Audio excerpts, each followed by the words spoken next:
안녕하세요. 황녀의 싸다고 토크 시간입니다. 네, 오늘의 황녀 사연은요. 바람핀 남편을 감싸거두는 시어머니와 결국 그런 남편이 병원 신세를 지게 된다는 내용의 사연입니다. 저는 저의 남편이 그런 놈일 줄 몰랐습니다. 알았다면 결혼하지 않았겠죠. 사귀는 동안에도 정말 보통 사람들 연애하듯 별 문제 없이 2년 동안 연애를 했고 정말 성실하고 착했기 때문에 이 남자와 결혼을 생각했습니다. 그리고 결혼을 해서 아이도 낳아 행복하게 살고 있었지요. 이 일이 터지기 전까지는 그렇다고 믿고 살았습니다. 그런데 저와 아이들만 행복했나 봅니다. 알고 보니 결혼 생활 3년 동안 2년을 저와 아이들까지 속였던 겁니다. 남들은 어떻게 그렇게 긴 시간 동안 알 수가 없었냐고 묻지만 정말 알 수가 없었습니다. 전혀 그런 의심을 할 여지가 없었기 때문에 몰랐고 지금은 저를 속인 것에 분하고 억울하고 어떻게 사람의 탈을 쓰고 그런 일을 저질렀는지 생각해보면 죽이고 싶을 정도로 미웠습니다. 결혼 생활 3년 동안 나를 농락한 파렴치한 이놈의 사생활을 낱낱이 얘기해보려 합니다. 남편과 저는 시부모님께서 물려주신 재산이 있어서 큰 어려움도 없었고 결혼하자마자 아이도 바로 생겨서 두 아이를 연년생으로 낳아서 살고 있었습니다. 남편은 워낙 성실한 사람이어서 회사도 잘 다니고 있었는데 때마침 시댁에서 물려주신 재산으로 사업을 시작하게 되었습니다. 그리고 시 어른들께서도 저에게 배려를 많이 해주셔서 시월드 자체도 모르고 지냈었죠. 그래서인지 주변 사람들한테는 제가 부러움의 대상이었었죠. 그렇게 저는 아무 걱정 없이 지내다 어느 날 한 통의 전화를 받고 충격을 받았습니다. 동네에서 아이들로 인해서 알게 된 애들 친구 엄마인데 전화가 왔더군요. 태호 엄마, 혹시 신랑 해외 출장 갔다고 하지 않았어? 묻더군요. 그런데 친구 엄마가 말을 영 찝찝하게 뒤를 흐리는 거예요. 그래? 정말 해외 간 거 맞지? 그냥 궁금해서 하는데 이건 궁금해서 묻는 것이 아니고 무언가 말하고 싶은 질문이더라고요. 그래서 다시 캐물었죠. 왜? 우리 신랑 봤어? 어디서 봤길래 그래? 했더니 방학이라 애들 데리고 스키장 갔는데 에이 아닐 거야 하고 말을 하다 말더라고요. 왜 말해? 괜히 안 들은 것보다 못하잖아. 왜 그래? 뭘 봤길래 그래? 라고 하니까 아니 거리가 있어서 잘 모르겠는데 어떤 여자랑 스키 타고 있어서 자세히 보니까 아무래도 그 여자도 우리가 아는 사람 같아서 라고 하는 겁니다. 순간 그 얘기를 듣는데 아닐 거라고는 생각하는데 손이 벌벌 떨려서 신랑에게 전화를 못 하겠더라고요. 그래도 확인을 해야겠다 결심하고 전화를 했습니다. 그런데 몇 번이고 해도 전화를 받지 않더군요. 수십 통의 전화를 해도 전화를 받지 않아서 포기하고 우선 정신을 차려서 신랑 옷 주머니부터 뒤져보기 시작하면서 남편의 물건들까지 하나하나 살폈습니다.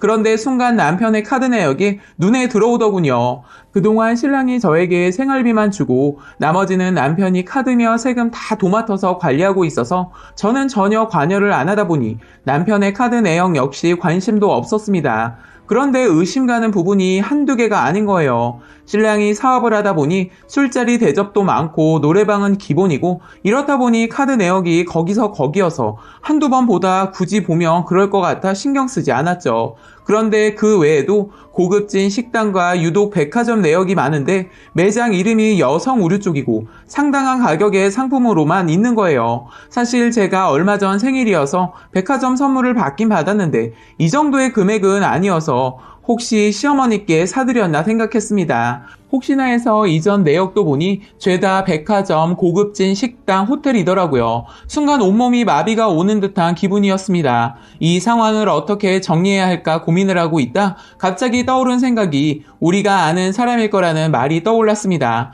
내 주변 사람들을 가만히 생각해봤습니다. 유독 갑자기 이쁘게 하고 다니던 친구 엄마도 생각나고 친정에서 물려받은 재산 때문에 요즘 차도 샀다고 한 친한 언니도 떠오르고 정말 주변 사람들이 다 의심이 가기 시작하는 거예요.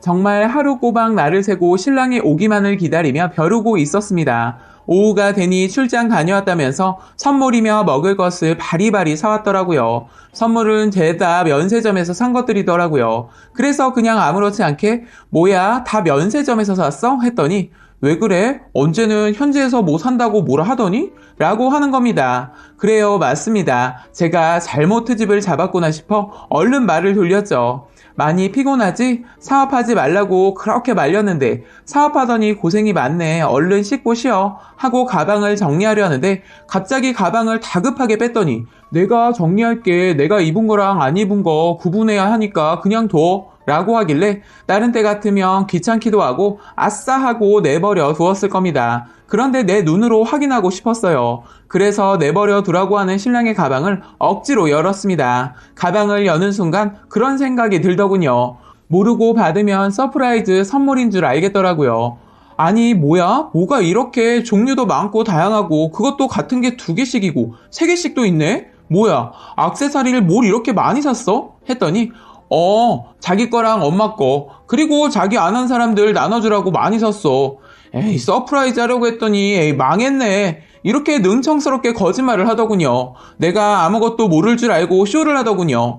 사실 정말 바람일까 의심하면서 확신은 안 갔는데 캐리어 안을 보고 알 수 있었습니다. 저를 속이기 위해 스키복은 다 대여해서 놀았는지 모르겠지만 양말이 그것을 말해주었어요. 원래 이 사람은 열이 많아서 한겨울에도 양말을 신지 않는 사람인데 가방 안에 양말이 있더군요. 실수로 모르고 넣어온 모양이더라고요. 제가 못 본 줄 알고 서둘러 가방을 닫더군요. 증거도 있고 하는데 어떻게 캐물어야 할까 고민을 하고 있었는데 신랑한테 전화가 오더군요. 네, 알겠습니다. 지금 가겠습니다. 이런 식으로 통화를 하더군요. 그러더니 서둘러 나갔습니다. 저는 동네 언니가 조금 의심이 가서 전화를 해봤습니다. 신랑 역시 받지 않더군요. 너무 화가 나서 그 집을 찾아가 봤습니다. 동네 언니는 첫째 아이 문화센터 다닐 때 만난 아이 엄마인데 남편이 지방에서 일하다 보니 애들하고만 생활을 하고 있어서 언니 힘들 때 제가 많이 도와주고 아이들 서로 봐주면서 친하게 지낸 언니였기 때문에 설마 하면서 언니 집을 갔습니다.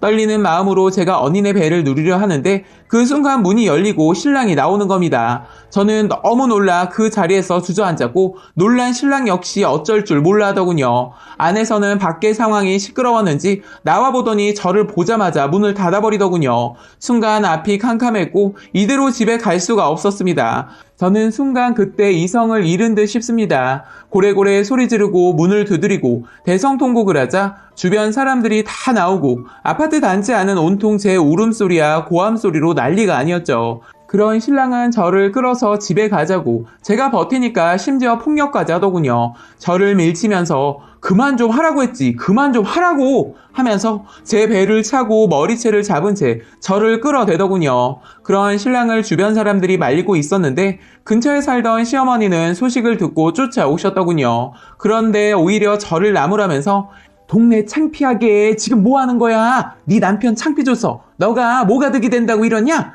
동네에서 참 잘하는 짓이다 라고 하시더군요. 그러면서 아니 아비가 그냥 바람 폈겠냐? 얼마나 아내 노릇을 못했으면 애가 바람을 피우냐? 하면서 소리를 지르는 시어머니 말은 들어오지도 않아서 오히려 시어머니를 향해 소리를 질렀습니다.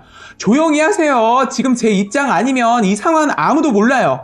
아버님이 이렇게 어머님 속였다면 다 받아주실 수 있어요? 하고 대들었더니 아니 인연이 어디서 아버지를 거들먹거려? 하면서 저를 밀치더군요. 저는 어머니랑 할 얘기 없고 전현이랑 얘기하고 싶으니까 상관 마시고 가시라고요 하고 소리치니까 신랑 이놈이 제 뺨을 때리고 멱살을 잡고 저를 끌고 가더군요. 저는 순간 정신을 잃어서 그 다음은 생각이 나질 않더군요. 눈을 떠보니 거실 바닥이더군요. 집을 둘러보니 아이들을 데리고 시댁으로 갔는지 아이들이 보이지 않았고 신랑놈도 없더군요. 정신이 들자마자 생각했습니다. 그리고 병원으로 갔습니다. 그리고 사진을 찍고 증거를 다 만들어놨습니다.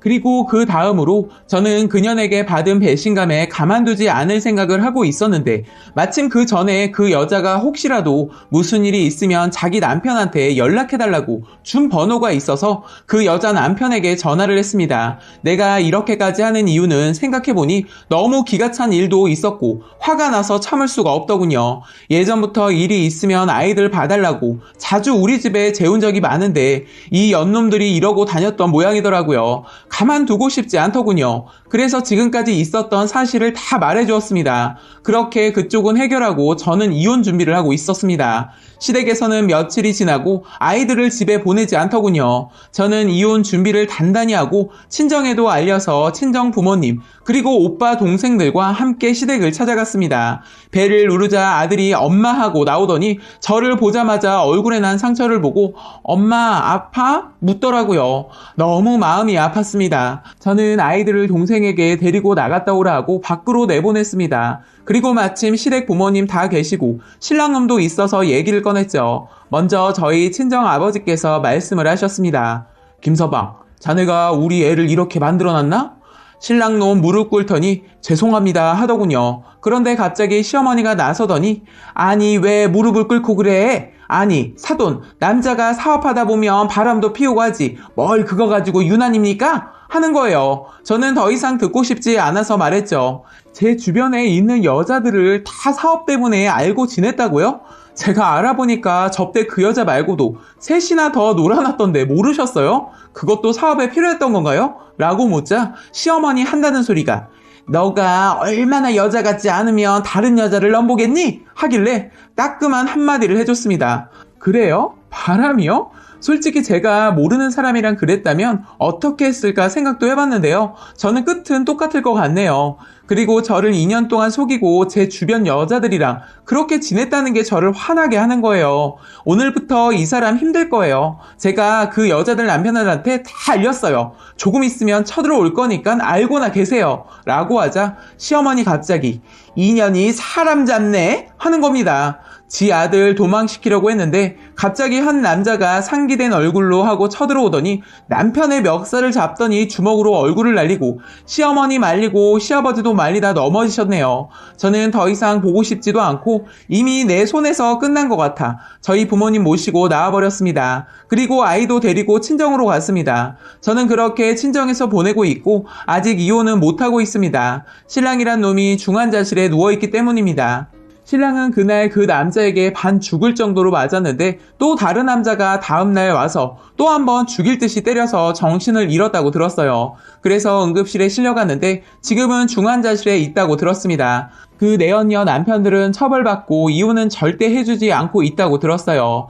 힘들 때 서로 의지하고 도움받던 언니 동생하자 하던 사람들도 문제지만 제 주변 여자들은 사람의 탈을 쓰고 해서는 안 될 일을 저질렀습니다. 그 대가로는 충분하다고 생각이 들고 특히 그놈한테 억울하고 배신감도 들지만 지금 저 꼬라지로 병원 신세 지고 있으니 아주 쌤통이네요. 지금도 빨리 안 사실은 아니지만 더 늦기 전에 알았으니 그나마 다행이다 생각하며 저는 아이들과 함께 그 인간이 없는 인생에서 잘 살아볼 것입니다. 라고 사연 올려주셨습니다. 오늘의 사연 여기까지였고요. 많은 공유와 여러분들의 생각이나 느낀 점이 있다면 댓글로 표현해 보시기 바랍니다.